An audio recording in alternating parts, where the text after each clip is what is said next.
देखिए, जिस मंत्रालय के मंत्री को ये पता नहीं हो कि हम किस मंत्रालय का मंत्री हैं। हमारी सरकार ने मुझे स्वास्थ्य मंत्री की जिम्मेवारी दी है।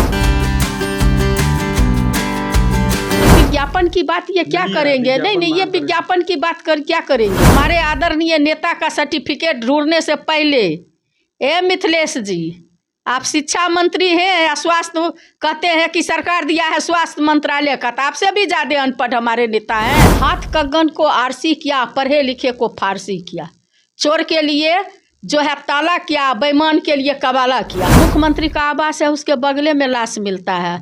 बट वृक्ष के पूजा के दिन महिला को छिनतई हो जाता है। बिहार सरकार के द्वारा 1 करोड़ नौकरी का और रोजगार का लक्ष्य रखा गया, लेकिन आए दिन बीपीएससी टीआरई 4 को लेकर के सड़कों पर लाठी खाते छात्र नजर आ रहे हैं, यानी जेल के अंदर भी छात्र भेजे गए हैं।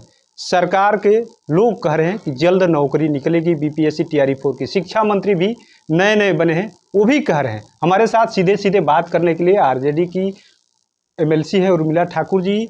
लगातार सड़क पर लड़कियां पीट रही हैं, लड़के पीट रहे हैं, नौकरी की मांग करना गुनाह हो गया इस सरकार में, क्या आपको लग रहा है? देखिए, जिस मंत्रालय के मंत्री को ये पता नहीं हो कि हम किस मंत्रालय का मंत्री हैं, वो क्या कर सकते हैं विकास, और क्या उनको शिक्षा क्या चीज़ है उनको पता है। वो है शिक्षा मंत्री मिथिलेश जी। नहीं, शिक्षा मंत्री बने हुए। वो कहते हैं कि सरकार ने हमें स्वास्थ्य मंत्रालय का जिम्मा दिया है, तो निशांत कुमार का क्या किया है? निशांत जी क्या चीज़ का मंत्री हैं? उनको अपनी जवाबदेही, अपनी जिम्मेवारी पता नहीं है। उनको तो शिक्षा पूर्व के जो हमारे आदरणीय नेता जो राष्ट्रीय जनता दल के राष्ट्रीय कार्यकारी अध्यक्ष हैं और नेता प्रतिपक्ष हैं विधानसभा में, तेजस्वी प्रसाद यादव जी, उनसे शिक्षा लीजिए ना कि 17 महीना की सरकार में ये डिप्टी चीफ मिनिस्टर होने के नाते 5 लाख नौकरी दिए, चटपट झट योजना चला के पारदर्शी तरीके से 1 महीना में बीपीएससी के माध्यम से उन्होंने जो है तुरंत एग्ज़ाम दीजिए, चट से बैठिए, झट से जो है पास कीजिए और पट से ज्वाइन कर लीजिए। तो TRE 1, TRE 2, TRE 3 और 3.5 लाख को हमारे आदरणीय नेता प्रक्रिया धीन करके गए थे। तब तक में तो चाचा पलटिए मार दिए। इनके बढ़ते हुए कद को देख के, बढ़ता हुआ काम को देख करके पलटी मारने का काम किए। हमारे आदरणीय नेता का ही चलाया हुआ है मेडल और नौकरी पर 90 लोगों को डीएसपी रैंक का नौकरी दिए थे, जो मेडल नेशनल इंटरनेशनल लेवल पर ये किए थे। और आज TRE 4 जिसकी आपने बात की है कि आज तक इन लोगों ने एग्ज़ाम में जब विद्यार्थी बैठते हैं तब पेपरे लीक हो जाता है। ये एग्ज़ाम लेने की बात तो दूर की बात है, फार्म की बात, विज्ञापन की बातें हो रही है। नहीं, विज्ञापन की बात ये क्या करेंगे? नहीं, ये विज्ञापन की बात कर क्या करेंगे? इनके मुंह में करोड़ है। हमारे आदरणीय, आप याद करिए, इन लोगों को शर्म होनी चाहिए। हमारे आदरणीय नेता बोले थे 2020 के चुनाव में कि 10 लाख नौकरी देंगे, तो कहता कहाँ से आएगा, बाप के यहाँ से आएगा। आज हमारे आदरणीय नेता का देन है कि ये बोलने पर मजबूर हैं कि नौकरी देंगे। जितना पूरे देश में बेरोजगारी है उसका 47.6 जो है सिर्फ और सिर्फ बिहार में है। हमारे आदरणीय नेता हमेशा चिंतित रहे कि कैसे नौकरी मिलेगा। 4.5 लाख शिक्षक को जो राजकर्मी का दर्जा देने का काम किया, ये लोग नौकरी देंगे? इनके जो नेता है ना आका, जो ऊपर में बैठे हुए नरेंद्र मोदी जी, वो भी कहे थे युवा भाइयों नौकरी आप नहीं ढूंढोगे, नौकरी आपको ढूंढेगी। 2 करोड़ प्रत्येक साल युवाओं को नौकरी देंगे। देश के बॉर्डर पर लड़ने वाले विद्यार्थी के साथ माने उन लोगों के साथ जो रखवाली करते हैं, अग्निवीर के माध्यम से मनोबल तोड़ने का काम किए। ये लोग नौकरी तो दिए नहीं, और जब सत्ता में आ गए तो कहे जाके पकौड़ा तलो। वो तो चुनावी जुमला था। ये वही लोग न हैं जो वादा करते कुछ हैं कि बिहार को विशेष, नीतीश बाबू कहे थे जो विशेष राज्य का दर्जा देगा, इसीलिए तो विशेष राज्य का दर्जा न विशेष पैकेज न कुछ, कहे पटना यूनिवर्सिटी को गिरगिराते रहे, सेंट्रल यूनिवर्सिटी का दर्जा दे, जो भी नहीं मिला। तो ये लोग सिर्फ बोलते हैं 1 करोड़ नौकरियों को, सुइयों का फैक्ट्री लगाए हैं। नेता पर भी सवाल उठा रहे हैं कि मौका है, अच्छा अवसर है, हाई स्कूल पास कर ले जाते। तेजस्वी यादव को शिक्षा मंत्री खुद कह रहे हैं कि उनके लिए बेहतर अवसर है। जिस उसको खुद का पता है।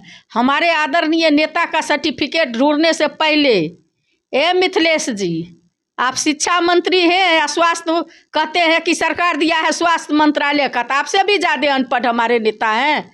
आप सर्टिफिकेट खोजिए ना जिनके अंदर काम कर रहे हैं मुख्यमंत्री जी का, आप सर्टिफिकेट खोज लीजिए स्मृति ईरानी जी का, सर्टिफिकेट खोज लीजिए नरेंद्र मोदी जी का कि कितना पढ़े लिखे लोग हैं।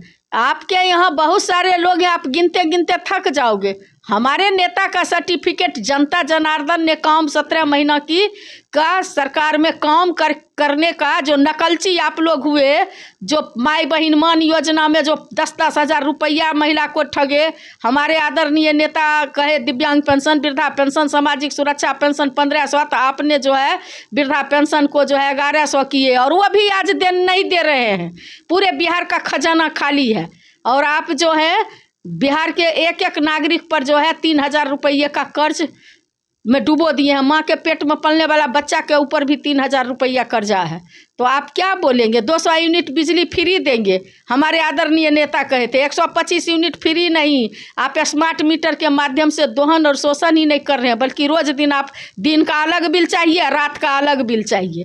ऐसा कहीं दुनिया में नहीं होता है जो आप लोग कर रहे हैं। सत्ता का दुरुपयोग मत करिए, लॉ एंड ऑर्डर खत्म हो चुका है। ये शिक्षा मंत्री क्या बोलेंगे? हमारे आदरणीय नेता का सर्टिफिकेट देखने से पहले शिक्षा मंत्री जी आप जो बाइट दिए हो एक बार सुन लो, तब पता आपको चल जाएगा। आपको क्या लग रहा है, सरकार ने जो बातें कही है, कैबिनेट से बाकायदा मंजूरी हुआ, उस समय नीतीश कुमार जी सीएम थे बिहार के, लेकिन अब अगली सरकार भी कह रही कि नीतीश के नक्शे कदम पे चलेंगे। लेकिन लग रहा है आपको कि 1 करोड़ का जो बातें है, ढांचा तैयार किया गया बिहार में रोजगार को लेकर के, लेकिन सड़क पे कुछ और दिख रहा है, नेता की जुबान कुछ और कह रही है। क्या लग रहा है, वाकई में बिहार के युवाओं को नौकरी मिलेगा? आपको इस बात से अनुमान लगा दीजिए, हाथ कग्गन को आरसी किया, पढ़े लिखे को फारसी किया, चोर के लिए जो है ताला किया, बेईमान के लिए कबाला किया। ये लोग जो हैं जो बोलते हैं, तो इनसे पूछिए ना कि जब गृह मंत्री थे तो बोले कि पूरा अपराधी संठ हो जाओ, बिहार छोड़ के चले जाओ। हॉस्पिटल में घुस घुस के हत्या कर रहा है, दिन दहाड़े लूट रहा है। आप देखिए कि मुख्यमंत्री का आवास है, उसके बगले में लाश मिलता है। बट वृक्ष के पूजा के दिन महिला को छिनतई हो जाता है, चैन छीन लिया जाता है। तो लॉ एंड ऑर्डर का तो के हाल से ही पता लगा सकता है, सुबह ही शो करता है कि आज दिन कैसा होगा। तो आप देखिए ना कि इन लोग जो बोलते हैं, ये कथनी या करनी में कितना बड़ा फर्क है। ये बोलते कुछ हैं, करते कुछ हैं। इन लोगों को बोल जो है सो बोलती है, काम कुछ नहीं है। 1 करोड़ और 2 करोड़ की बात करते हैं, एगो सुइयों का फैक्ट्री नहीं लगाया तो वो आदमी क्या बोलेंगे कि हम जो है ये नौकरी देंगे, वो नौकरी देंगे। कहीं कुछ किसी को नहीं मिलने वाला है। और जैसे कहे कि नीतीश कुमार जी का गुल कहता है चमन बदल गया, चमन कहता है आसमां बदल गई, आसमां कहता है कुछ नहीं बदला है, लाश वही है, सिर्फ कफन बदल गया है। सब कुछ वही है, सिर्फ चेहरा बदल गया है। उस समय भी ये लोग कहते थे ये चुनावी जुमला, वो भी जो बोले 1 करोड़ वो भी चुनावी जुमला। इसी बात से अनुमान लगे हमारे आदरणीय नेता 10 लाख कहते क्या क्या ये बोलते थे। तो ये लोग करने वाले कुछ नहीं हैं। ये लोग जो हैं जनता को दिग्भ्रमित करके वोट लेने का, और जनता को दिग्भ्रमित ही नहीं, वोट लिए ईवीएम से। अभी देखे ना बैलेट पेपर से चुनाव हुआ, कैसे जो है आरा भोजपुर इलाके में हमारी जीत हुई है, त्रिस्तरीय पंचायती राज में जो सोनू राय जी जीते हैं। तो ये लोग बेईमान लोग हैं और बेईमानी करके सत्ता पर कुर्सी पर बने रहे, और जनता पर इन्हें भरोसा नहीं है। इनको अपने मशीन तंत्र पर, बेईमानी पर, और जो इनका चुनाव आयोग है उस पर, ईवीएम पर, इस सब पर भरोसा करके जीतने वाले जनता के बारे में क्या सोचेंगे? कहीं कुछ नहीं होगा। आप लोग क्या करिएगा आगे? जिस तरीके से लगातार लाठियां चल रही, युवाओं को जेल भेजा जा रहा है नौकरी को लेकर के, आप लोग अब क्या करिएगा? आपके तो नेता को लगातार आप लोग कहते हैं कि नौकरी मैन है तेजस्वी यादव, लेकिन विपक्ष में है तो उनकी भी बड़ी भूमिका होती है कि युवाओं को जो मांग है उसको लेकर के सड़क पर उतरे। आप लोग क्यों नहीं उतर रहे हैं सड़क पर? हमारे आदरणीय नेता सड़क पर सिर्फ उतरते ही नहीं, काम करके दिखाते हैं। हमारे आदरणीय नेता काम को जो है प्राथमिकता देते हैं, कभी कुर्सी की परवाह नहीं करते हैं। अगर कुर्सी की परवाह करते तो आप देखिए बड़े बड़े घोटालेबाज जो है मिल गया, बड़े बड़े अपराधी मिल गया बीजेपी में, तो सब राजा हरिश्चंद्र बन गया। हमारे आदरणीय नेता भी चले जाते, मुख्यमंत्री बन जाते, और बाबू लालू प्रसाद यादव पर कोई केस नहीं होता। तो हमारे आदरणीय नेता संघर्ष कर रहे हैं, मांग कर रहे हैं। उन युवाओं के साथ जो ज्यादती हुआ है, उन युवाओं को जो जायज़ मांग को लेके जो बाबा भीमराव अंबेडकर के संविधान में जो हमें अधिकार मिला है अपनी बातों को रखने का, धरना प्रदर्शन के माध्यम से अपनी बातों को रखने का, मीडिया के माध्यम से अपनी बातों को सरकार के सामने डेलीगेट के रूप में मिल करके देने का, तो इन बातों के लिए अगर लाठीचार्ज होती है तो सरकार जनता से डरती है, इसलिए पुलिस को आगे करती है। तो इसलिए जो है हमारे आदरणीय नेता कल भी संघर्षरत थे, आज भी संघर्षरत हैं। और जो बच्चों के साथ जो अन्याय किया गया है, ज़बरदस्ती कैरियर के साथ खिलवाड़ किया जा रहा है, उनको जेल भेजा जा रहा है, तो हम इसकी निंदा करते हैं। हमारे आदरणीय नेता उन लड़कों के साथ, उन बच्चों के साथ राष्ट्रीय जनता दल खड़ी है। ये भी सवाल उठाए जा रहे हैं कि विपक्ष भड़का रही है, भ्रम फैला रही है छात्रों को सड़क पर उतरने के लिए। आप छात्र का काम नहीं करिएगा तो छात्र आपको सड़क पर नहीं उतरेगी तो क्या करेगी?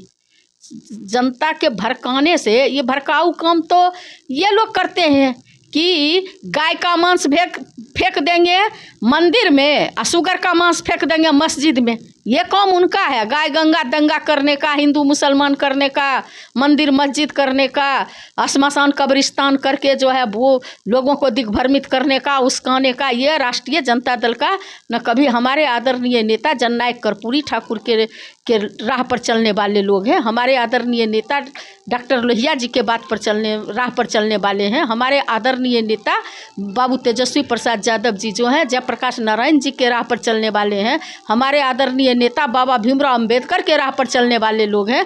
हमारे आदरणीय नेता बाबू लालू प्रसाद यादव के राह पर चलने वाले हैं। सामाजिक न्याय के झंडा को बुलंद करने वाले हैं। गरीब गुरुओं की मांग को, गरीब गुरुओं की आंसू को पोंछने वाले लोग हैं। सड़क से लेकर सदन तक संघर्ष करने वाले, इन लोग के लिए सत्ता के लिए लड़ाई लड़ने वाले नहीं हैं। हमारे आदरणीय नेता बिहार के लिए, बिहार के विकास के लिए, जो नीति आयोग की रिपोर्ट में सबसे नीचे पायदान पर है, उसकी लड़ाई लड़ रहे हैं। तो देखिए किस तरीके से आरजेडी की एमएलसी है उर्मिला ठाकुर, उन्होंने सीधे तौर पे कह दिया जिनको पता ही नहीं विभाग कौन सा है वो नौकरी की बात करते हैं। साथ ही साथ इन्होंने ये भी कहा इनकी कथनी और करनी में अंतर है। जब वादे कुछ और करते हैं लेकिन धरातल पे कुछ और है, इनकी कथनी और करनी में सीधे तौर पे अंतर है। अपने सहयोगी गोलू के साथ कृपा शंकर, NBC 24 पटना।